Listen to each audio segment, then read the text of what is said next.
नमस्कार विद्यार्थी मित्रांनो, इयत्ता 8वीच्या गणिताच्या व्हिडिओमध्ये मी आपणा सर्वांचं मनपूर्वक स्वागत करते। इयत्ता 8वीचं गणितातलं आपलं 7वं प्रकरण आहे आणि या 7व्या प्रकरण म्हणजे व्हेरिएशन म्हणजे चलनाचा आपण अभ्यास करत आहोत। या आधीचे 2 व्हिडिओ आपण पाहिलेले आहेत। त्याच्यामध्ये एक पहिल्या प्रॅक्टिस सेट मध्ये म्हणजे पहिल्या व्हिडिओ मध्ये आपण डायरेक्ट व्हेरिएशन कसं ओळखायचं ते पाहिलेलं आहे। डायरेक्ट व्हेरिएशन मध्ये गुणोत्तर समान असतं। एक राशी वाढली की दुसरीही राशी वाढते, एक राशी कमी झाली की दुसरीही राशी कमी होते। याला डायरेक्ट व्हेरिएशन म्हणजे समचलन असे आपण म्हणतो। आता दुसऱ्या व्हिडिओ मध्ये आपण इनव्हर्स व्हेरिएशनचा अभ्यास केलेला आहे। इनव्हर्स व्हेरिएशन मध्ये एक राशी वाढली की दुसरी कमी होते, दुसरी कमी झाली म्हणजे पहिली कमी झाली की दुसरी राशी वाढते। त्याच्यामध्ये 2 राशींचा गुणाकार समान असतो। याला आपण इनव्हर्स व्हेरिएशन म्हणजे व्यस्त चलन असे म्हणतो। आता तिसऱ्या व्हिडिओ मध्ये आपण म्हणजे या प्रॅक्टिस सेट 7.3 मध्ये दोन्हीवर आधारित अशी उदाहरणे आपण सोडवणार आहोत। त्याचं उपयोजन ॲप्लिकेशन दोन्हीचा आपण अभ्यासणार आहोत। याच्यामध्ये बघा प्रॅक्टिस सेट 7.3 मध्ये आपल्याला पहिला क्वेश्चन आहे, which of the following statements are inverse variation. Which of the following statements are of inverse variation म्हणजे खाली दिलेली जी वाक्य आहेत, स्टेटमेंट्स आहेत, त्यातली कुठली स्टेटमेंट्स इनव्हर्स व्हेरिएशन म्हणजे व्यस्त चलनाची आहेत। आता याच्यामध्ये दिलेली व्यस्त चलनाचा आपण ओळखायचं आहे। व्यस्त चलन असेल किंवा समचलन असेल म्हणजे डायरेक्ट व्हेरिएशन असेल, आपण ओळखूया। बघूया पहिलं सेंटेन्स आहे, number of workers on a job and the time taken by them to complete the job. म्हणजे एखाद्या कामावरील मजुरांची संख्या आणि त्यांना काम करण्यासाठी लागणारा वेळ। एक ठराविक काम आहे, ही एक भिंत बांधायचं काम आहे आणि त्याच्यावर 4 मजुरांना 10 दिवस लागतात। तर आपण मजुरांची संख्या 8 केली तर दिवसांची संख्या कमी होणार आहे। म्हणजे याच्यामध्ये बघा नंबर ऑफ वर्कर्स वाढवले तर टाइम कसं होणार आहे, कमी होणार आहे। नंबर ऑफ वर्कर्स आणखी कमी केले तर काम म्हणजे टाइम जे आहे ते वाढणार आहे। आणि मग हे व्हेरिएशन कुठलं असणार आहे तर इनव्हर्स व्हेरिएशन असणार आहे। हे व्हेरिएशन कुठलं असणार आहे, इनव्हर्स व्हेरिएशन। म्हणजे जर कामगारांची संख्या वाढवली तर वेळ कमी लागणार आहे, कामगारांची संख्या कमी केली तर वेळ वाढणार आहे। एक राशी कमी झाली की दुसरी वाढते, एक राशी वाढली की दुसरी कमी होते। हे व्यस्त चलनाचं उदाहरण आहे। आता दुसरं उदाहरण आहे, number of pipes of same size to fill a tank and the time taken by them to fill the tank. म्हणजे एक टाकी भरण्यासाठी नंबर ऑफ पाइप्स म्हणजे नळांची संख्या आपण जर वाढवली तर कमी वेळेत टाकी भरणार आहे। इथं पुन्हा काय दिलेलं आहे आपल्याला बघा, तर नळांची संख्या आणि टाकी भरण्यासाठी लागणारा वेळ, नळांची संख्या आणि टाकी भरण्यासाठी लागणारा वेळ यांच्यामध्ये कोणतं चलन आहे हे विचारलेलं आहे आपल्याला। तर आता टाकी भरण्यासाठी जो लागणारा वेळ आहे तो नळांच्या संख्येवर अवलंबून आहे। नळांची संख्या आपण वाढवली तर टाकी भरण्यासाठी वेळ कमी लागणार आहे। म्हणजे एक राशी वाढली की दुसरी कमी होते। म्हणजे हे सुद्धा इनव्हर्स व्हेरिएशन आहे, व्यस्त चलन आहे। हे सुद्धा कसलं चलन आहे, व्यस्त चलन, इनव्हर्स व्हेरिएशन आहे। पुढचं बघा तिसरं, petrol filled in the tank of car or vehicle and it's a cost आणि त्याची किंमत। आता आपल्या गाडीमध्ये भरणारा पेट्रोल आणि त्याची किंमत, पेट्रोल जास्त भरलं पेट्रोल जास्त भरलं तर किंमत जास्त, पैसे जास्त द्यावे लागणार आहेत. पेट्रोल कमी भरलं तर पैसे कमी द्यावे लागणार आहेत. आणि म्हणजे एक राशी वाढली तर दुसरी वाढणार आहे, एक राशी कमी झाली तर दुसरी कमी होणार आहे. म्हणजे हे व्यस्त चलन नाही, हे समचलन आहे. म्हणजे डायरेक्ट व्हेरिएशन आहे. हे कुठलं आहे? डायरेक्ट व्हेरिएशन, समचलन, डायरेक्ट व्हेरिएशन. आता area of circle and its radius. जर रेडियस म्हणजे त्रिज्या आणि एरिया ऑफ सर्कल म्हणजे क्षेत्रफळ. जर त्रिज्या जास्त असेल तर सर्कलचं क्षेत्रफळ, वर्तुळाचं क्षेत्रफळ जास्त येणार आहे. म्हणजे रेडियस जर जास्त असेल तर एरिया जास्त येणार आहे. रेडियस जर कमी असेल तर एरिया कमी येणार आहे. म्हणजेच हे सुद्धा इनव्हर्स व्हेरिएशन नाही, तर हे कसलं व्हेरिएशन आहे? डायरेक्ट. हे सुद्धा डायरेक्ट व्हेरिएशन आहे. म्हणजे जर एक राशी वाढली आणि दुसरीही वाढली तर ते डायरेक्ट व्हेरिएशन असतं, किंवा कमी झाली तर ते डायरेक्ट व्हेरिएशन असतं. आता पुढचं उदाहरण आहे बघा.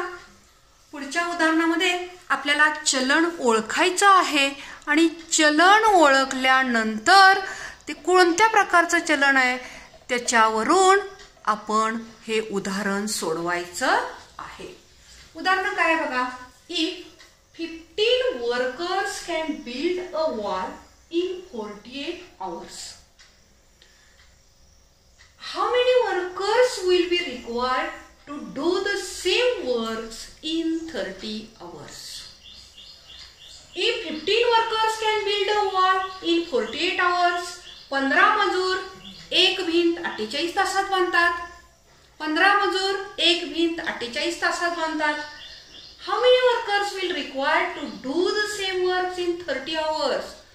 48 तासात 15 मजूर बांधतात, तर 48 तासापेक्षा 30 तासामध्ये हे काम पूर्ण करण्यासाठी मजुरांची संख्या काय करावी लागेल आपल्याला? काम 15 मजूर काय करतात? 48 तासात भिंत बांधतात. तर 48 तासाच्या ऐवजी 30 तासात आपल्याला भिंत बांधायची आहे. तर मजुरांची संख्या काय करावी लागेल आपल्याला? तर मजुरांची संख्या वाढवावी लागणार आहे. म्हणजे इथं बघा 48चं 30 झालं, एक राशी कमी झाली, तर इथं मजुरांची संख्या आपल्याला 15 पेक्षा जास्त करावी लागणार आहे. म्हणजे मजुरांची संख्या वाढवावी लागणार आहे. एक राशी वाढते आणि एक राशी कमी होते. म्हणजे it is the inverse variation. हे व्यस्त चलनाचं उदाहरण आहे. लिहितानाच आपण सुरुवात करायचं. It is inverse variation.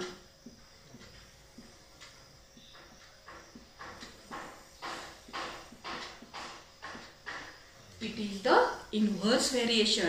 हे व्यस्त चलनाचे उदाहरण आहे. आता व्यस्त चलनाचं उदाहरण आहे म्हटल्यानंतर ह्याच्यामध्ये काय समान असतं? तर गुणाकार समान असतो. दोन राशींचा गुणाकार समान असतो. Therefore, product is same. म्हणजे गुणाकार समान असतो. आता दोन राशी कुठल्या आहेत आपण मांडूया. आधी पहिली राशी आहे वर्कर्स. आपण x मांडूया आणि दुसरी राशी कुठली आहे? आवर्स, म्हणजे टाइम आहे. आपण आवर्स लिहूया. दुसरी राशी कुठली आहे? आवर्स, म्हणजे तास आहेत. इथं मजूर आणि इथं तास. पहिल्यांदा बघा वर्कर्सची संख्या किती आहे? 15. त्यावेळी तास किती लागले? 48 तास लागले.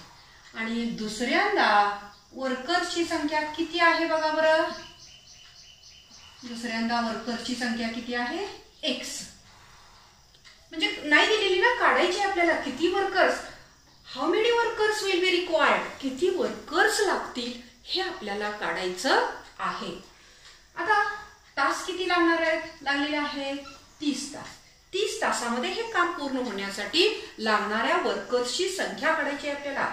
म्हणजे इथं या दोन राशींचा गुणाकार बरोबर या दोन राशींचा गुणाकार असणार आहे. प्रोडक्ट इज द सेम लिहिलंय, गुणाकार समान असतो म्हणून 15 गुणिले 48 बरोबर x गुणिले 30.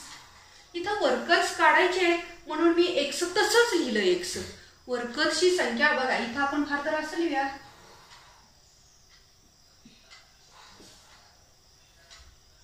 काढायचंय आपल्याला.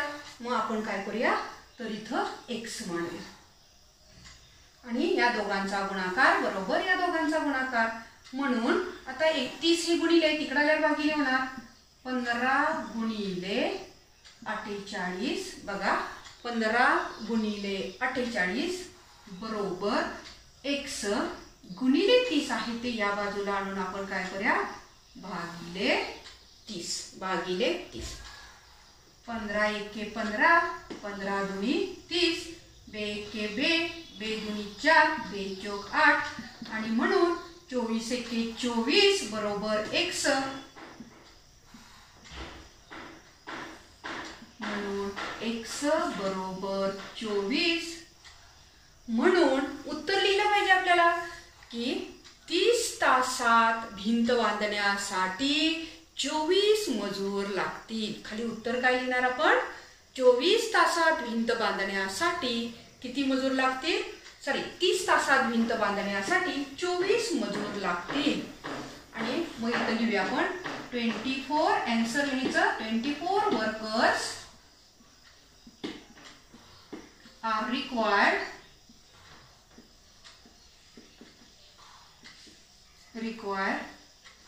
to complete work,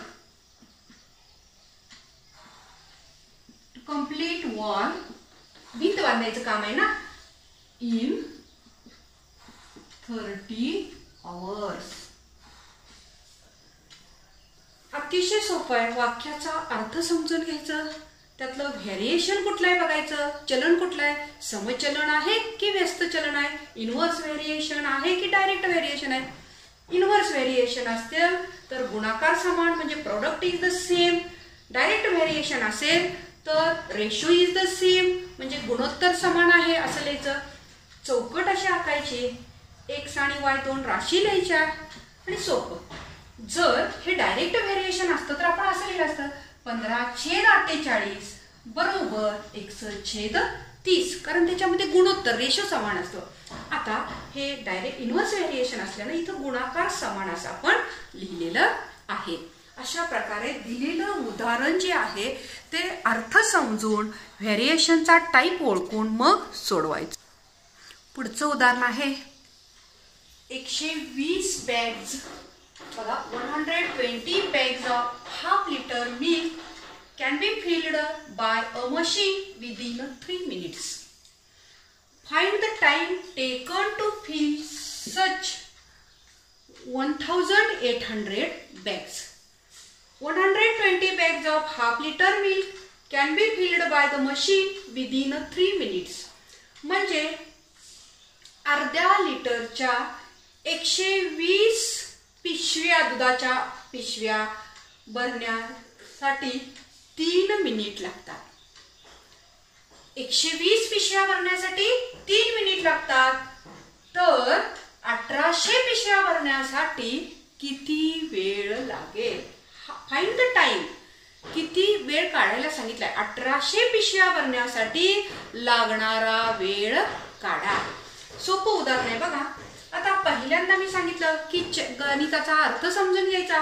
अर्थ काय आहे तर 120 बॅग्स भरण्यासाठी 3 मिनिट लागतात. तर 1800 बॅग्स भरण्यासाठी किती वेळ लागेल, किती मिनिट लागतील हे आपल्याला काढायचं आहे. आता 120 बॅग्स भरायला 3 मिनिटं लागतात म्हणजे 1800 बॅग्स भरायला जास्तच वेळ लागणार आहे.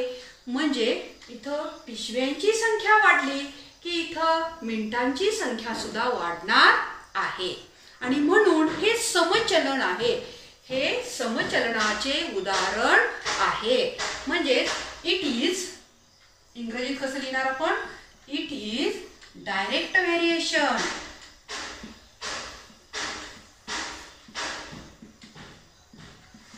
It is direct variation. पिशव्यांची संख्या जास्त पिशव्या भरायच्या असतील तर वेळ जास्त लागणार आहे, म्हणून हे समचलन आहे.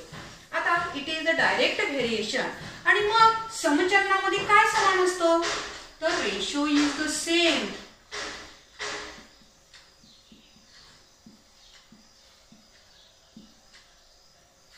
गुणोत्तर समान असते. वाक्य कसं लिहिणार आपण? हे समचलनाचे उदाहरण आहे म्हणून गुणोत्तर समान असते. आता दोन राशी कुठल्या आहेत ओळखायचं. एक नंबर ऑफ बॅग्स एक्स राशी म्हणायचं त्याला. हे आपल्याला महत्वाचं लिहिता आलं पाहिजे बरं का. आणि दुसरी राशी कुठली आहे टाइम, त्याला काय वाय आपण लिहूया. आता बघा पहिल्यांदा किती बॅग्स आहेत 120 बॅग्स. किती टाइम लागला? टाइम मिनिट मध्ये आहे, MIN लिहिते मी तर. किती मिनिट लागले? 3 मिनिट लागले. आता बॅग्स किती आहेत? 1800. किती मिनिट लागणार आहे काढायचे आपल्याला? किती मिनिट लागणार आहेत हे आपल्याला काढायचं आहे. आपण तिथं वाय लिहूया. वाय मिनिट्स लागले असं म्हणूया. आणि म्हणून रेशो इज द सेम, म्हणून हा रेशो बरोबर हा रेशो येणार आहे, गुणोत्तर सारखं येणार आहे.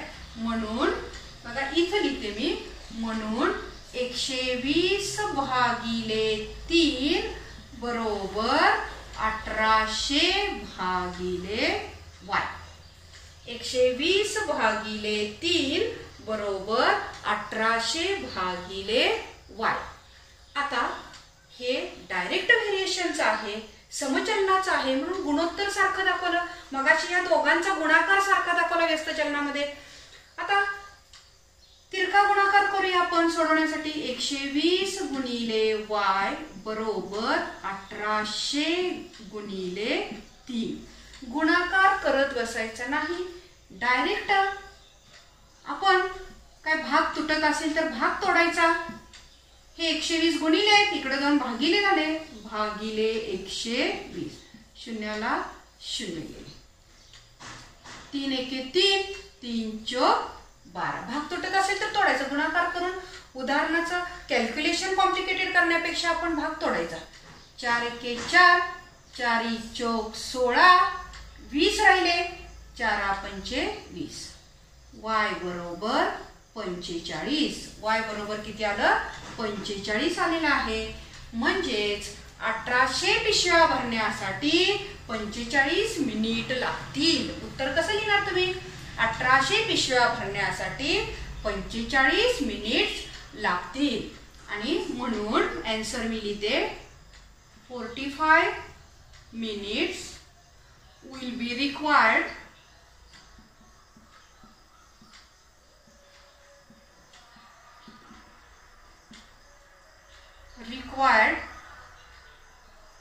to fill 1800 bags. 45 minutes will be required to fill 1800 bags. To fill 1800 bags. 1800 bags भरण्यासाठी. आता पुढचं उदाहरण बघा. पुढचं उदाहरण वाचायचं, अर्थ समजून घ्यायचा आणि मग चलनाचा प्रकार आपण ओळखायचा आहे. आता a car with the speed 60 km/h takes 8 hours to travel some distance. A car with speed 60 km/h म्हणजे कारचं स्पीड आहे 60 km/h. 60 km/h न ज्यावेळी गाडी ताशी 60 किलोमीटरनं ज्यावेळी गाडी जाते त्यावेळी ठराविक अंतर जाण्यासाठी 8 तास लागतात.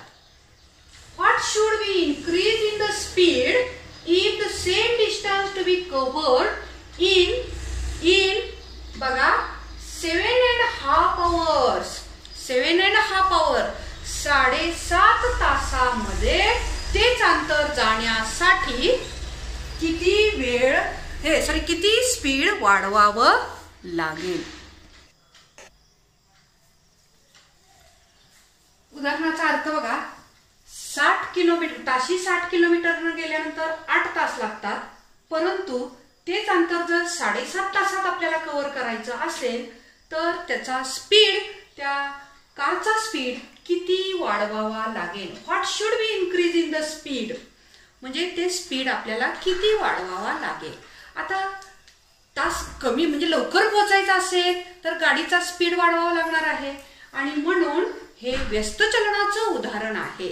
म्हणजे वेळ कमी करायचा असेल तर स्पीड वाढवावा लागणार आहे, म्हणून it is the inverse variation.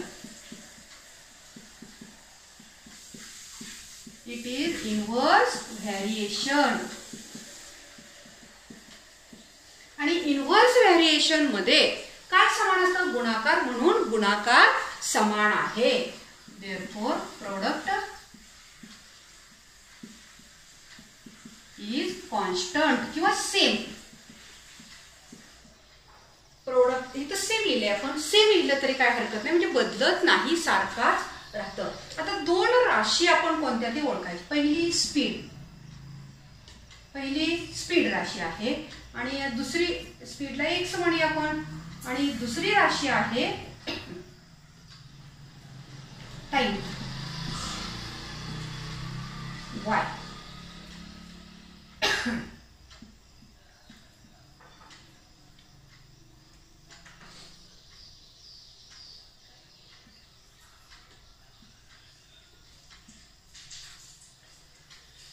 आता स्पीड पहिल्यांदा किती आहे? 60 किलोमीटर पर आवर, ताशी 60 किलोमीटर आहे. त्यावेळी वेळ किती लागलेला आहे? 8 तास. त्यावेळी किती लागलाय? 8 तास. आता स्पीड x असेल म्हणजे काढायचं आपल्याला, आपण x मानायचं त्यावेळी, आणि 7.5 तासात 7.5 तास म्हणजे 7.5 लिहिलं तरी काय हरकत नाही. 7.5 आवर म्हणजे 7.5 तास आहेत, म्हणजे 7.5. आता म्हणून बघा, प्रोडक्ट कॉन्स्टंट आहे, म्हणून 60 गुणिले 8 बरोबर x गुणिले 7.5. आता 7.5 गुणिले तिकडून भागिले करूया. 60 गुणिले 8 भागिले 7.5 बरोबर x. आपल्याला दशांश चिन्ह असलं की ज्या क्रिया आहेत त्या अवघड जातात, म्हणून दशांश चिन्ह काढून टाक्या. आणि दशांश चिन्ह काढण्यासाठी एक घर पुढे सरकवायला लागणार आहे, म्हणून अंशामध्ये एक शून्य वाढवायचं. 600 गुणिले 8 भागिले 75. काय केलं बघा, दशांश चिन्ह एक घर पुढे सरकवलं, म्हणून इथं एक शून्य वाढवला, बरोबर x. 15 5 75, 15 चौक 60 आणि 15 0 0. 5 1 5, 5 8 40, म्हणून x बरोबर 8 गुणिले 8, x बरोबर 64. x बरोबर 64 म्हणजे स्पीड, म्हणून स्पीड बरोबर 64 किलोमीटर पर आवर. म्हणजे ताशी 64 किलोमीटर स्पीड झालं.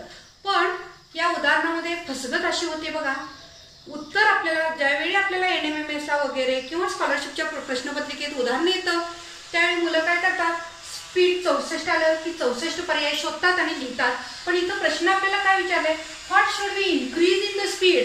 म्हणजे स्पीड मध्ये, वेगामध्ये किती वाढ झाली. पहिला वेग किती होता? 60 होता, आणि आता वेग किती झालेला आहे? 64 झालेला आहे. म्हणजे वाढ किती झालेली आहे? तासी फक्त 4 किलोमीटर वाढवलेला आहे. तासी 4 किलोमीटर वाढवलेला आहे. देअरफॉर इनिशियल स्पीड किती आहे? 60. आणि म्हणून increase in speed is equal to, so 64 minus 60 बरोबर 4 किलोमीटर पर आवर.